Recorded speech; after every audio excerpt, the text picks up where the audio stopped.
और आइए अब देखते हैं महायुद्ध ब्रेकिंग 50।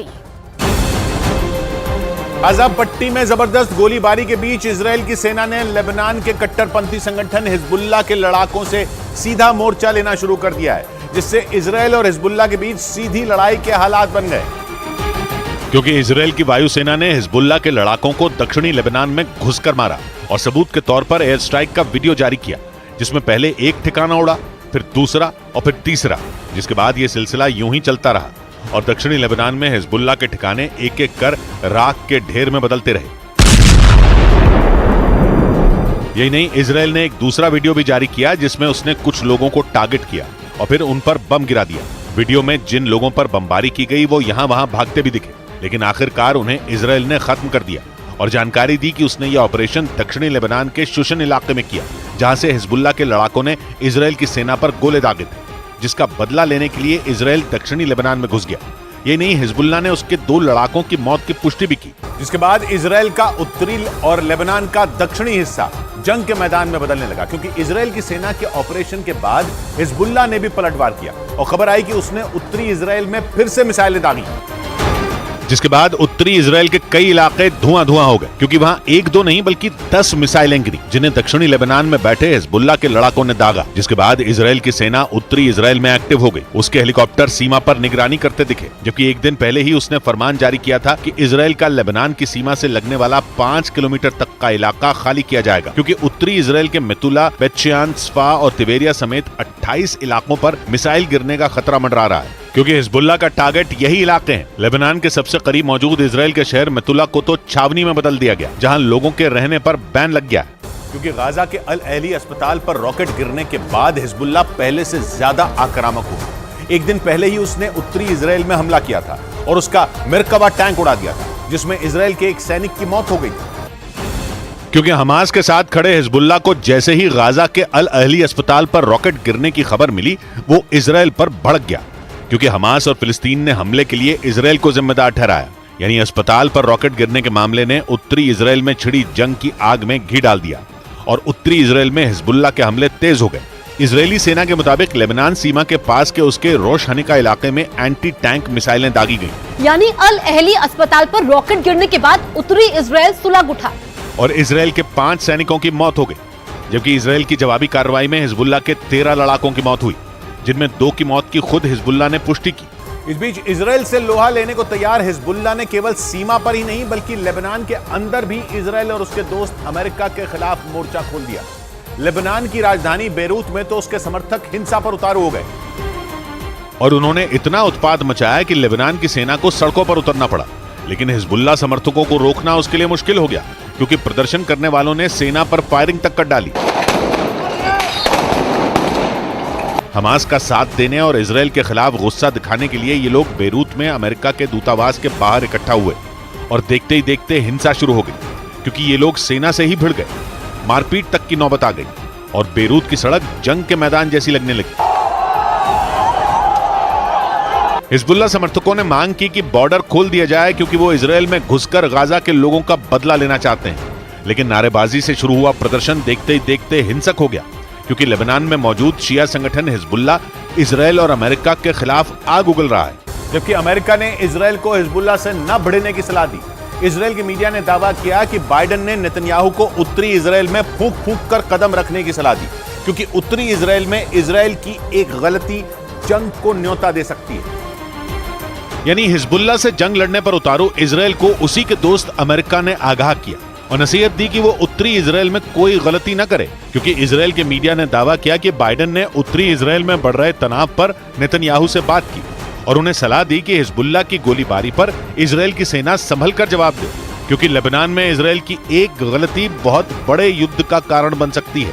वैसे इजरायल को भी हिजबुल्लाह की ताकत का एहसास है, क्योंकि इजरायल के मिलिट्री चीफ ने बयान दिया कि हिजबुल्लाह हमास से 10 गुना ताकतवर है। यानी इजरायल और अमेरिका दोनों जानते हैं कि हिजबुल्लाह से जंग हुई तो इजरायल के लिए मुश्किल बढ़ जाएगी, क्योंकि हिजबुल्लाह लेबनान ही नहीं बल्कि इजरायल की सीमा से लगे सीरिया, जॉर्डन और फिलिस्तीन तीनों जगह सक्रिय है। यानी इजरायल पर चारों तरफ से हमला हो सकता है और इसीलिए अमेरिका ने इजरायल को हिजबुल्लाह से सावधान रहने की नसीहत दी। यही नहीं, उसने हिजबुल्लाह का साथ देने वाले ईरान पर भी दबाव बढ़ाया, जिसके लिए उसने ईरान के बैलिस्टिक मिसाइल और ड्रोन कार्यक्रमों पर बैन बढ़ा दिए।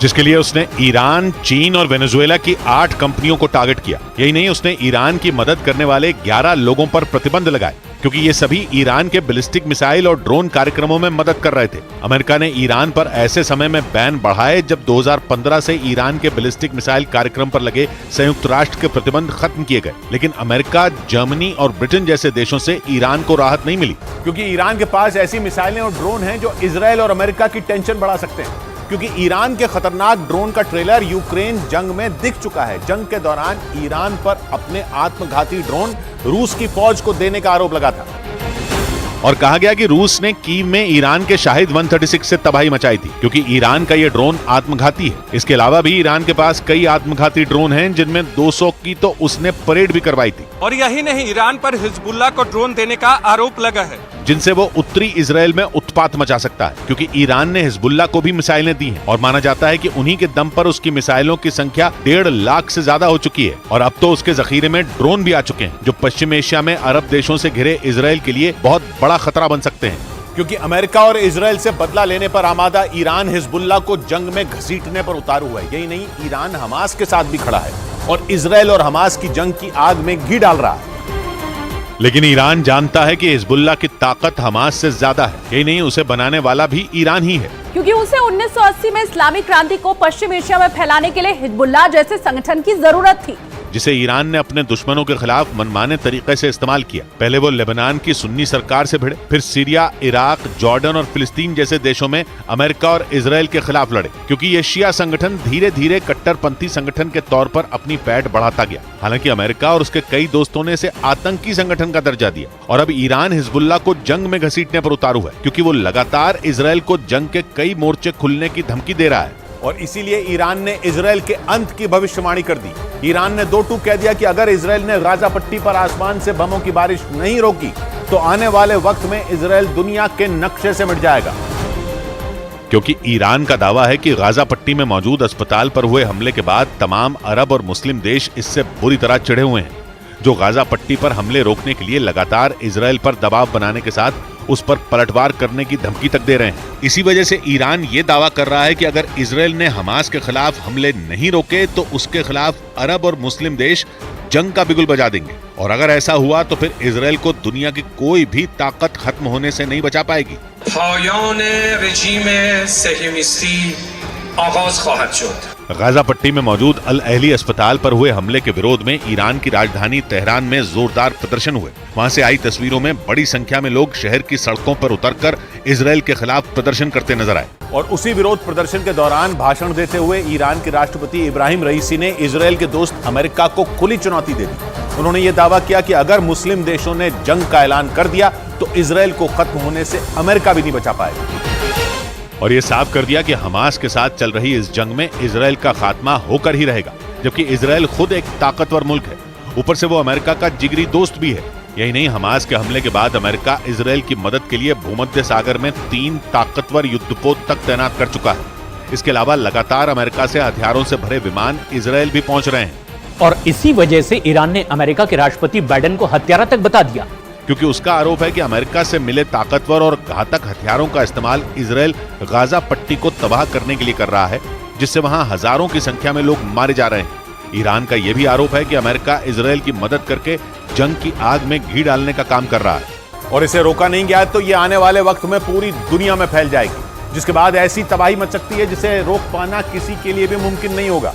न्यूज एजेंसी रॉयटर्स के मुताबिक गाजा में अस्पताल पर हुए हमले से ईरान बुरी तरह भड़का हुआ है और इसीलिए वो हमास के समर्थन में और इजराइल के खिलाफ बार बार जंग में उतरने की धमकी दे रहा है।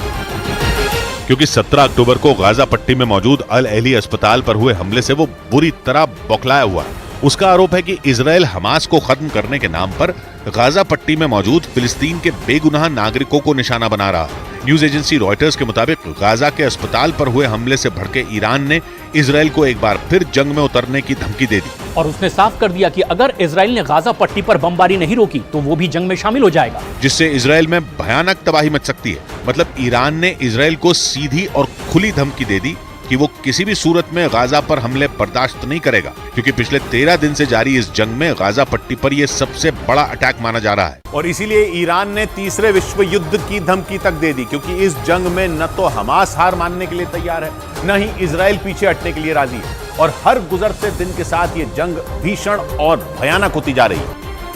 और माना जा रहा है कि अगर इजराइल ने अपना सैन्य अभियान नहीं रोका तो यह जंग तीसरे विश्व युद्ध में बदल सकती है, क्योंकि ब्रिटेन के अखबार डेली मेल की एक रिपोर्ट में यह दावा किया गया कि अगर ईरान जंग में कूदा तो फिर पूरी दुनिया में आग लग जाएगी, या ये कहें कि दुनिया तीसरे विश्व युद्ध की आग में झुलसने लगेगी, क्योंकि ईरान के जंग में उतरने के साथ ही पूरी दुनिया 2 हिस्सों में बढ़ सकती है। और रिपोर्ट के मुताबिक ईरान को रोकने के लिए तमाम पश्चिमी देश अमेरिका के साथ जंग में शामिल हो जाएंगे, जिन्हें टक्कर देने के लिए और ईरान के समर्थन में मुस्लिम और अरब देश भी इजराइल पर टूट पड़ेंगे। और तो और रिपोर्ट में यह भी दावा किया गया कि अमेरिका के कट्टर दुश्मन रूस और चीन भी ईरान का साथ देने के लिए इजराइल के खिलाफ जंग का बिगुल बजा सकते हैं।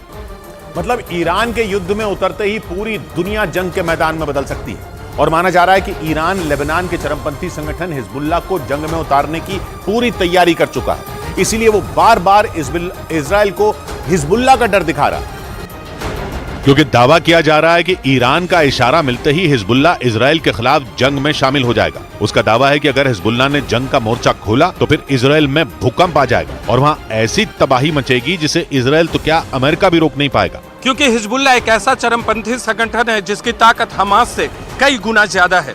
और हिजबुल्ला का दावा है कि उसके पास किसी देश की ही तरह अपनी एक सेना और घातक हथियारों का भंडार है। मिसाइलें, रॉकेट, टैंक और बख्तरबंद गाड़ियों के साथ उसके 1 लाख लड़ाके किसी भी देश की सेना से टक्कर लेने की ताकत रखते हैं। इसलिए ईरान इजराइल को हिजबुल्ला के हमले का डर दिखा रहा है। दावा यह भी किया जा रहा है कि ईरान हिजबुल्ला को जंग में उतारने की पूरी तैयारी कर चुका है।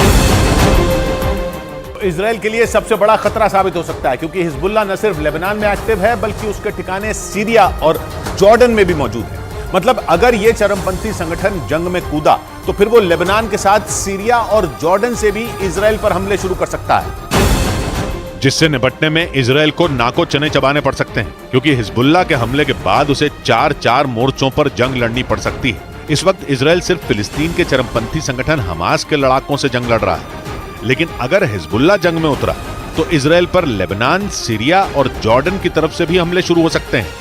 हालांकि लेबनान की तरफ से हिजबुल्ला रह रहकर हमले कर भी रहा है, क्योंकि 1 रोज पहले ही इजराइल की सेना ने लेबनान बॉर्डर पर हिजबुल्ला के 5 लड़ाकों को मार गिराने का दावा किया था। उसका आरोप है कि मारे गए हिजबुल्ला के लड़ाके सीमा पर लगी बाड़ में विस्फोटक लगाने की कोशिश कर रहे थे, जिसका पता चलते ही इजरायली सेना ने उन्हें ढेर कर दिया। इजराइल की खुफिया एजेंसी मोसाद ने दावा किया कि हिजबुल्ला के लड़ाके इजराइल पर हमास जैसे हमले की बड़ी तैयारी कर रहे हैं, जिसके लिए हिजबुल्ला ने 5000 लड़ाकों की एक खूंखार पलटन भी तैयार कर ली है। और उन्हें हमले की ठीक वैसी ही ट्रेनिंग दी गई है जैसा हमला 7 अक्टूबर को हमास के लड़ाकों ने इजराइल में किया था। मतलब ये कि इस बार हिजबुल्ला के लड़ाके जमीन, आसमान और पानी के रास्ते हमला बोलकर इजराइल को दहलाने की फिराक में है। मोसाद के मुताबिक हिजबुल्ला के ये 5000 लड़ाके इजराइल की उत्तरी सीमा से धावा बोल सकते हैं, क्योंकि उन लड़ाकों को सीमा पर लगी बाढ़ को तोड़ने, घुसकर हमला करने और लोगों को बंधक बनाने की ट्रेनिंग दी गई है। 7 अक्टूबर को हमास ने भी एक साथ 5000 रॉकेट और मिसाइलें इजराइल पर दाग दी थी। मोसाद के मुताबिक जिन 5000 लड़ाकों को हिजबुल्ला ने हमले के लिए तैयार किया है उन्हें मौत का दस्ता नाम दिया गया है। हालांकि इजराइल की सेना अपनी उत्तरी सीमा पर हिजबुल्ला के लड़ाकों को चुन चुन कर ठिकाने लगा रही है। 1 रोज पहले इजराइल की सेना ने हिजबुल्ला के 5 लड़ाकों को मार गिराने का दावा किया। बाद में हिजबुल्ला की तरफ से भी उसके लड़ाकों के मारे जाने की खबर पर मोहर लगा दी गई। ईरान का आरोप है कि इजराइल का मकसद हमास को खत्म करना नहीं है, बल्कि वो एक बार फिर पूरी गाजा पट्टी पर कब्जा करना चाहता है, जिस पर 2007 से ही हमास का कब्जा है और वो किसी भी कीमत पर इजराइल को दुनिया के नक्शे से मिटा देना चाहता है। लेकिन ईरान का दावा है कि 7 अक्टूबर को हमास के हमले के बाद इजराइल एक बार फिर गाजा पट्टी पर कब्जा करने की फिराक में है, जबकि 1967 से 2005 तक गाजा पट्टी इजराइल के ही कब्जे में थी। लेकिन सितंबर 2006 में इजराइल ने गाजा पट्टी को खाली कर दिया था, जिसके बाद उसके दुश्मन हमास ने वहां कब्जा जमा लिया और तभी से वो इजराइल पर लगातार हमले कर रहा है। लेकिन ईरान का आरोप है कि हमास के हमले को इजराइल ने एक मौके की तरह लिया और उसने गाजा पट्टी पर फिर कब्जा जमाने के लिए अपनी पूरी ताकत लगा दी। ईरान ने आरोप लगाया कि गाजा पट्टी के अस्पताल पर इतना बड़ा हमला उसी रणनीति का हिस्सा है उसका यह भी आरोप है कि अमेरिका के लड़ाकू विमान F-35 से इजरायल हमास के ठिकानों को निशाना बना रहा है। और इसीलिए ईरान ने आरोप लगाया कि गाजा पट्टी में तबाही मचाने और बेगुनाहों की हत्या करने में इजरायल और अमेरिका बराबर के भागीदार हैं। माना जा रहा है कि इसी वजह से ईरान लगातार दुनिया के तमाम मुस्लिम देशों से फिलिस्तीन के समर्थन में एकजुट होने की अपील कर रहा है, क्योंकि न्यूज एजेंसी रॉयटर्स के मुताबिक इजरायल हमास के ठिकानों को तबाह करने के लिए F-35 लड़ाकू विमान का इस्तेमाल कर रहा है। और दावा किया जा रहा है कि इसी वजह से ईरान बुरी तरह से बौखला गया है, क्योंकि F-35 लड़ाकू विमान ईरान समेत इजरायल के हर दुश्मन को पल भर में ढेर करने की ताकत रखता है। एक रिपोर्ट के मुताबिक इस घातक फाइटर जेट को अमेरिका और इजरायल दोनों ने मिलकर बनाया है, जिसे इजरायल के जखीरे का सबसे घातक हथियार बताया जा रहा है। इसकी ताकत का अंदाजा इसी बात से लगाया जा सकता है कि ये फाइटर जेट रडार को चकमा देने में भी माहिर है। न्यूज एजेंसी रॉयटर्स के मुताबिक ईरान के परमाणु बम बनाने की तैयारी ने इजरायल की चिंता और बढ़ा दी है। हालांकि दावा यह किया जा रहा है कि इजरायल का F-35 लड़ाकू विमान ईरान के लिए काल साबित हो सकता है, क्योंकि ये लड़ाकू विमान ईरान की सीमा में घुसे बिना ही उसके ठिकानों को तबाह करने की ताकत रखता है। इसी वजह से यह दावा किया जा रहा है कि ईरान बुरी तरह डरा हुआ है, क्योंकि इजरायल ईरान को परमाणु कार्यक्रम बंद करने और ऐसा नहीं करने पर उस पर हमले की कई बार धमकी तक दे चुका है, जबकि ईरान हर हाल में परमाणु ताकत हासिल करना चाहता है। और आरोप है कि वो पिछले कई साल से चोरी छिपे परमाणु बम बनाने में जुटा है, क्योंकि कुछ रोज पहले अमेरिका के रक्षा विभाग पेंटागन की एक रिपोर्ट के मुताबिक ईरान सिर्फ 2 हफ्तों के अंदर परमाणु बम बना सकता है, जिससे सबसे बड़ा खतरा इजरायल को है, क्योंकि वो ये बात अच्छी तरह जानता है कि अगर ईरान ने बम बना लिया तो फिर उसे रोक पाना आसान नहीं होगा। इसलिए इजरायल ईरान को परमाणु कार्यक्रम बंद करने की धमकी देने में जुटा था, तक कि वो ईरान को रोकने के लिए उस पर हमला करने के लिए भी तैयार था। लेकिन दावा किया जा रहा है कि हमास के हमले के बाद सब कुछ उलट गया, क्योंकि माना जा रहा है कि इस जंग के बहाने ईरान इजरायल को सबक सिखाने की तैयारी में जुट गया और इजरायल को दुनिया से मिटाने की रणनीति पर काम करने लगा। पश्चिमी मीडिया के मुताबिक हमास के इजरायल पर हमले के बाद ईरान इसे भुनाने में जुट गया। हालांकि वो पहले से ही इजरायल के खिलाफ हमास और हिजबुल्लाह को एक हथियार के तौर पर इस्तेमाल कर रहा है। आरोप है कि वो इन दोनों चरमपंथी संगठनों को कई साल से फंड देने के साथ घातक और खतरनाक हथियारों की भी सप्लाई करता आ रहा है। लेकिन जैसे ही हमास ने इजरायल के खिलाफ युद्ध छेड़ा, ईरान इसका फायदा उठाने में जुट गया। और न्यूज एजेंसी रॉयटर्स के मुताबिक इसीलिए ईरान हिजबुल्लाह और हमास को उकसाने के साथ खुद भी जंग में उतरने की धमकी दे रहा है। हालांकि माना यह भी जा रहा है कि अमेरिका और इजरायल ईरान के इस पैंतरे को बखूबी समझ रहे हैं और उससे निपटने के लिए उन्होंने तैयारियां भी शुरू कर दी हैं। मतलब अगर ईरान ने जंग में शामिल होने की गलती की तो फिर उसे इजरायल के साथ साथ सुपर पावर अमेरिका का भी कहर झेलना पड़ेगा। अमेरिका ने इजरायल को गाजा में जमीनी हमले के लिए हरी झंडी दे दी। इजरायल से निकलने से पहले अमेरिकी राष्ट्रपति जो बाइडेन ने उसे यह भरोसा दिया। यह जानकारी ब्रिटेन के अखबार डेली मेल ने दी, जिसने हमास और इजरायल के बीच चल रही जंग के भयंकर होने का चांस बढ़ा दिया, क्योंकि इजरायल ने हमास को खत्म करने की कसम खा रखी है और बिना रुके गाजा पर हवाई हमले कर रहा है। दिन हो या रात इजरायल की गाजा में एयर स्ट्राइक जारी है और अब वो जमीनी हमले के लिए भी तैयार है, जिसके लिए उसे बाइडेन से हरी झंडी मिल चुकी है। ये दावा ब्रिटेन के अखबार डेली मेल ने किया।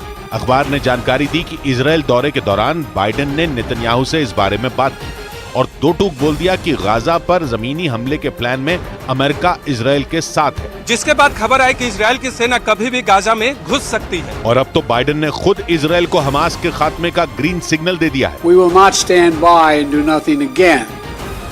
Not today, not tomorrow, not ever. Hamas से जंग के बीच इजरायल पहुंचे बाइडेन ने तेल अवीव में करीब 8 घंटे बिताए। इस दौरान वो केवल नेतन्याहू से ही नहीं बल्कि उनकी वॉर कैबिनेट के दूसरे सदस्यों से भी मिले। के अलावा उनकी इजरायल के रक्षा मंत्री योआव गलांट से भी मुलाकात हुई, जिन्होंने बाइडेन से खुलकर बोल दिया कि हमास के साथ इजरायल की जंग लंबी खिंच सकती है। बाइडेन और योआव गलांट के बीच हुई बातचीत से जुड़ी ये जानकारी ब्रिटेन के अखबार डेली मेल ने दी, जिसके बाद इजरायल की हमास के खिलाफ चल रही भयंकर जंग के लंबे खिंचने का चांस बढ़ गया, क्योंकि ऐसा किसी और को नहीं बल्कि खुद इजरायल के रक्षा मंत्री योआव गलांट को लगता है। और उन्होंने ये बात बाइडेन को भी बता दिया और दो टूक शब्दों में कह दिया कि लंबे वक्त तक इजरायल को अमेरिकी मदद की जरूरत पड़ सकती है, क्योंकि हमास और इजरायल की जंग लंबी खिंच सकती है। डेली मेल ने अपनी रिपोर्ट में जानकारी दी कि इस बारे में केवल इजरायल के रक्षा मंत्री ही नहीं बल्कि नेतन्याहू के विरोधी बेनी गैंट्स ने भी बाइडेन से चर्चा की और ये आशंका जताई गई कि हमास और इजरायल के बीच युद्ध सालों तक चल सकता है। यानी नेतन्याहू के मंत्री और विरोधी दोनों ने हमास से लंबी जंग की आशंका जताई और उम्मीद जताई कि अमेरिका इजराइल के साथ खड़ा रहेगा। कि हमास और इजराइल की जंग के पहले दिन से ही अमेरिका इजराइल के साथ खड़ा है। यही नहीं, जैसे ही अमेरिका को हमास के इजराइल में खून खराबा करने की खबर मिली, जिसके बाद वो भूमध्य सागर में सक्रिय हो गया और उसने अपने तीन एयरक्राफ्ट कैरियर भूमध्य सागर में भेज दिए, जिनमें अमेरिका का जेरल्ड फोर्ड एयरक्राफ्ट कैरियर भी शामिल है। जेरल्ड फोर्ड को दुनिया का सबसे बड़ा एयरक्राफ्ट कैरियर माना जाता है और इसकी ऊंचाई 76 मीटर है, यानी ये कुतुब मीनार से भी ऊंचा है, जिसकी क्षमता 1 लाख टन से ज्यादा है और इस पर 70 फाइटर जेट एक साथ ले जाए जा सकते हैं। यानी इजराइल की सुरक्षा के लिए अमेरिका ने अपने ताकतवर हथियार भेज दिए। यही नहीं, पहले अमेरिकी विदेश मंत्री एंटनी ब्लिंकन इजराइल पहुंचे और फिर बाइडेन ने भी इजराइल का दौरा किया। हालांकि अमेरिका ने इजराइल को पहले ही बता दिया था कि वो गाजा में आम लोगों को मारने के खिलाफ है और वो ये नहीं चाहता कि इजराइल गाजा पर कब्जा करे। लेकिन बाइडेन ने हमास के खात्मे के लिए इजराइल का साथ देने का वादा किया था और इजराइल दौरे पर उन्होंने ये बात दोहराई। जैसे ही बाइडेन इजराइल से निकले, इजराइल ने गाजा पर हमले तेज कर दिए और हमास के सैकड़ों ठिकानों को बर्बाद कर दिया। हालांकि इस बार भी उसने एयर स्ट्राइक ही की और गाजा पट्टी में हमास के सैकड़ों ठिकानों को निशाना बनाया। इजराइल की सेना ने हमले का वीडियो भी जारी किया, जिसमें गाजा पट्टी में बनी इमारतें ऐसे उड़ते दिखी मानो ज्वालामुखी फटा हो। इजराइल की गाजा पर एयर स्ट्राइक की तस्वीरें फिलिस्तीन ने भी जारी की, जिनमें इजराइल के रॉकेट गाजा में गिरते दिखे। एक रॉकेट गिरने के बाद तो ऐसा धमाका हुआ कि कान के पर्दे फट जाएं। इजराइल की सेना ने दावा किया कि जंग के 13वें दिन उसने हमास के सैकड़ों ठिकानों को खत्म कर दिया, जिनमें हमास के सैन्य ठिकाने, सुरंगें और मिसाइल लॉन्च करने वाली जगहें शामिल थी। लेकिन हमास के ठिकानों को बर्बाद करने के चक्कर में इजराइल ने गाजा को खंडहर में बदल दिया। वहां मकान कम और मलबा ज्यादा दिखा, क्योंकि फिलिस्तीन का कहना है कि इजराइल की मिसाइलों से आम लोगों के ठिकाने भी खत्म हो गए। उत्तरी गाजा तो पूरा का पूरा बर्बाद होने की कगार पर पहुंच गया। अगर इजराइल की सेना गाजा पट्टी में घुस गई तो फिर गाजा में ऐसी बर्बादी हो सकती है जैसी किसी ने सोची भी नहीं होगी, क्योंकि गाजा पट्टी की सीमा पर इजराइल के लाखों सैनिक खड़े हैं, जिनका साथ इजराइल का D9R बुलडोजर देगा, जो इजराइल के लाखों सैनिकों के आगे चलेगा। इजराइल का D9R बुलडोजर 26 फीट लंबा है, जिस पर न तो मिसाइलों और न ही बारूदी सुरंगों का असर पड़ता है, क्योंकि इस बख्तरबंद बुलडोजर पर 15 टन का कवच लगा हुआ है, जो दुश्मन की गोली या मिसाइलों को इजराइल के सैनिकों तक पहुंचने से पहले ही रोक देगा। और अगर कुछ मिसाइलें या गोलियां D9R बुलडोजर को पार कर गईं, तो फिर उनका सामना इजराइल के शक्तिशाली मेरकवा टैंक से होगा, क्योंकि इजराइल के 3 लाख सैनिकों के साथ उसके मेरकवा टैंक भी गाजा में घुसेंगे, जो चलते चलते दुश्मन को उड़ा सकते हैं। मतलब आसमान के बाद गाजा पर जमीन से अटैक हो सकता है, जिसके लिए इजराइल को उसके सबसे पक्के दोस्त अमेरिका का साथ मिल चुका है। हालांकि इजराइल यह हमला कब करेगा ये समय तय नहीं हुआ है, लेकिन इजराइल के तेवर ऐसे हैं कि गाजा में किसी भी समय उसकी सेना घुस जाएगी। दावा किया जा रहा है कि गाजा में घुसने के लिए इजराइल की सेना पूरी तरह तैयार है। पिछले कई दिनों से जमीनी हमले के इंतजार में खड़ी इजराइल की सेना किसी भी वक्त गाजा में घुस सकती है। और इसके बाद गाजा में हमास के लड़ाकों पर कहर टूट पड़ेगा, क्योंकि पिछले 12 दिन से जारी जंग में अभी तक इजराइल ने गाजा पर सिर्फ हवाई हमले ही किए हैं। लेकिन अब इजराइल की जमीनी सेना भी हमास के खूंखार लड़ाकों का काम तमाम करने पहुंचने वाली है, क्योंकि अमेरिका के राष्ट्रपति जो बाइडेन ने भी इजराइल के गाजा पर जमीनी हमले करने को हरी झंडी दे दी।